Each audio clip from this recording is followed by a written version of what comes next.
Wednesday अपनी गर्मी की छुट्टियां सीरियल किलर्स को पकड़कर एंजॉय कर रही थी।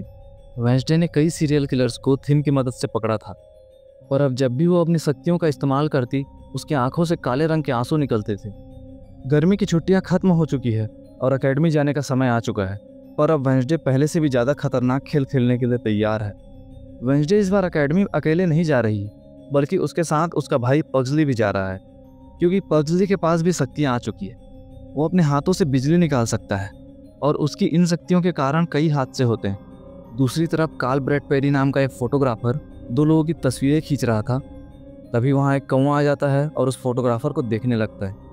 धीरे धीरे वहाँ बहुत सारे कौवे आ जाते हैं और वो सारे कौवे मिलकर उस फोटोग्राफर पर हमला कर देते हैं। फोटोग्राफर अपनी जान बचाने के लिए गाड़ी के अंदर छिप जाता है, पर उसे पता नहीं था कि गाड़ी के अंदर भी कौवे आ चुके थे और वो कौवे उसे नोच नोच कर मार देते हैं। अब वेंसडे नेवरमोर अकेडमी पहुंचती है, क्योंकि पिछली बार उसने अकेडमी को खूंखार जानवर से बचाया था, इसलिए वो बहुत फेमस हो चुकी है और वो लोगों की हीरो बन चुकी है। अब लोग उसके फोटोग्राफ लेना चाहते हैं, उससे ऑटोग्राफ लेना चाहते हैं, पर वेंसडे को ज़्यादा अटेंशन पसंद नहीं। अब अकेडमी का नया प्रिंसिपल बैरी डॉट आकर वेंसडे से मिलता है और उसे फाउंडर प्रेस सेरेमनी के लिए इन्वाइट करता है, जहाँ एक वेलकम पार्टी होगी और बड़ा सा बॉन फायर होगा। और वेंसडे उसे 2-4 कड़वी बातें सुनाकर वहाँ से चली जाती है। वेंसडे अपने कमरे में जाती है, जहाँ इनड उसका इंतजार कर रही थी, पर इन दोनों को क्या पता था कि वेंसडे के लिए इस कमरे में जाल बिछाया गया है। वेंसडे जैसे ही अपना कबर्ड खोलती है, एक क्रॉसबो से एक तीर निकलता है और वेंसडे और इनड दोनों उस तीर से बच जाते हैं और वो जाकर सीधा दीवार पर लगती। और उसी तीर में एक तस्वीर थी, जिससे पता चलता है कि वेंसडे के ऊपर कोई नज़र रख रहा है। वेंसडे अपनी शक्ति का इस्तेमाल करके उस आदमी को खोजने की कोशिश करती है, पर वो दिखाई नहीं देता। दूसरी तरफ वेंसडे का भाई पग्जली और यूजिन एक कमरे में रुकते हैं, पर उन दोनों के बीच में कुछ खास दोस्ती नहीं हो पाती। पग्जली अकेला अकेला फील करता है। यूजिन पग्जली के साथ इसी कारण रुका हुआ है क्योंकि वेंसडे ने उसकी जान बचाई थी। अकेडमी के प्रिंसिपल चाहते थे कि मोर्टिसिया यहीं रुककर अकेडमी के लिए फंड जमा करे, और यहीं हमें पता चलता है कि जेवियर इस साल वापस नहीं आ रहा। अकेडमी के प्रिंसिपल मोर्टिसिया को रुकने के लिए यहाँ एक टीचर हाउस देते हैं। मोर्टिसिया जानती थी कि वेंसडे उससे कुछ छुपा रही है, और यहाँ हमें पता चलता है कि मोर्टिसिया की एक बहन भी थी जिसका नाम था ऑर्फिलिया, और वो नहीं चाहती थी जो गलती उसकी बहन ऑर्फिलिया ने की थी वेंसडे भी वही गलती करे। इसीलिए वो अकेडमी में रुकने के लिए मान जाती है ताकि वो वेंसडे की मदद कर सके। वेंसडे पास के ही जंगल में टहल रही थी, तब वो देखती है कि उसी फोटोग्राफर की बॉडी को पुलिस वाले ले जा रहे हैं।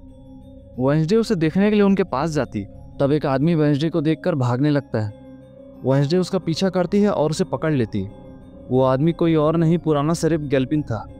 गैल्पिन उसे बताता है कि फोटोग्राफर और वो मिलकर किसी केस पर काम कर रहे थे, पर अब वो फोटोग्राफर मर चुका है।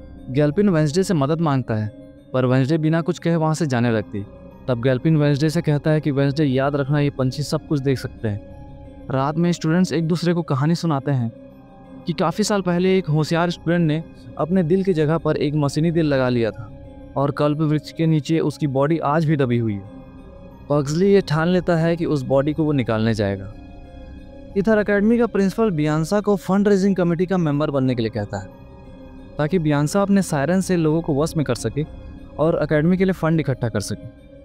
प्रिंसिपल उससे कहता है कि अगर ऐसा ना हुआ तो फंड कम होने के कारण कई स्कॉलरशिप वाले स्टूडेंट को यहाँ से निकालना पड़ सकता है। क्योंकि बियांसा भी एक स्कॉलरशिप स्टूडेंट थी, वो इस बात के लिए मान जाती है। यहाँ और एक टीचर को दिखाया जाता है जिसका नाम है मिस कबरी, और वो एक म्यूजिक टीचर है। अब सारे स्टूडेंट्स फाउंडर्स पार्टी के लिए बड़ा सा बॉन फायर बना रहे थे, पर वेंसडे अपने कमरे में चली जाती है, जहाँ जेवियर ने उसके लिए एक लेटर और एक पार्सल भेजा था। जेवियर ने वेंसडे को एक कौवे की तस्वीर भेजी थी, और लेटर में लिखा हुआ था कि यह तस्वीर तुमसे जुड़ी हुई है, ये झलक मुझे बार बार दिखाई दे रही है, इसलिए मैंने ये तुम्हें भेजा है। अब वेंसडे को पता चलता है कि उसका नॉवेल चोरी हो चुका है, और वो उसी आदमी ने चुराया है जो उस पर नज़र रख रहा है। उस आदमी ने वेंसडे के लिए एक लेटर भी छोड़ा था, जिसमें लिखा था कि वो उसके नॉवेल को आज बॉन फायर में जला देगा। जब वेंसडे उस पार्टी में जाती है, तब कुछ स्टूडेंट्स उससे टकराते हैं और उसके पॉकेट में कोई मैसेज छोड़ जाता है। मैसेज में लिखा था कि उसका नॉवेल उस बॉन फायर के अंदर है। वेंसडे अपना नॉवेल लेने के लिए बॉन फायर के अंदर चली जाती। सिर्फ इनट को पता था कि वेंसडे बॉन फायर के अंदर है। इसके बाद प्रिंसिपल उस बॉन फायर को जला देता है। इनट को पता था कि वेंसडे बॉन फायर के अंदर है, इसलिए वो प्रिंसिपल को रोकने की कोशिश करती, और इधर वेंसडे को नॉवेल दिख जाता है। वो जैसे तैसे उस नॉवेल को लेकर जलते हुए बॉन फायर से बाहर आ जाती। अकेडमी के प्रिंसिपल ने अकेडमी को बचाने वाले हीरोज़ की एक तस्वीर बनाई ताकि वो उनका सम्मान कर सके, पर वेंसडे को ज़्यादा फेमस होना पसंद नहीं था, इसीलिए वो सबके सामने उस तस्वीर को जला देती है और वहाँ से चली जाती है। वेंसडे उस तस्वीर को जलाकर यहाँ से जा रही थी और इनर उसे रोकने की कोशिश करती है। वेंसडे जैसे ही इनर को छूती है, उसे एक झलक दिखाई देता है और वो देख पाती है कि वो एक कब्रिस्तान के बीच में खड़ी है और इनर मर चुकी है। उसी वक्त मोर्टिसिया वहाँ पहुँच जाती है और वो वेंसडे के काले आंसुओं को देख लेती है। इधर पर्सले कल्प्रिक्स के पास जाता है ताकि वो उस बच्चे की बॉडी को बाहर निकाल सके, पर वो वहाँ एक कौवे से डरकर नीचे गिर जाता है और उसके हाथ से बिजली निकलती है। उस बिजली के कारण जमीन पर गड़े हुए बॉडी का मशीनी दिल फिर से चालू हो जाता है और वो डेड बॉडी खुद ब खुद जमीन से बाहर निकल आता है। पर पग्सली उससे बिना डरे उसे अपने साथ ले आता है और वो उसे यूजिन के हनी बी हाउस में छिपा देता है।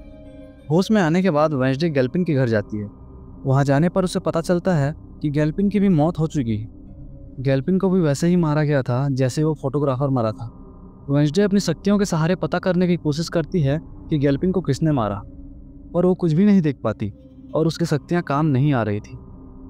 उसी वक्त वहाँ पुलिस भी आ जाती है और वेंसडे को अपने साथ ले जाती है। पुलिस वेंसडे से पूछताछ करने की कोशिश करती है, पर उसी वक्त वेंसडे के पिता आकर उसे वहाँ से छुड़ा कर ले जाते हैं। वेंसडे अपनी दिव्य दृष्टि से परेशान थी। वो जैसे ही अपने कमरे में आती है, देखती है कि इनट की मौत हो चुकी है। उसके गले में एक चाकू का निशान है और उसका गला कटा हुआ है।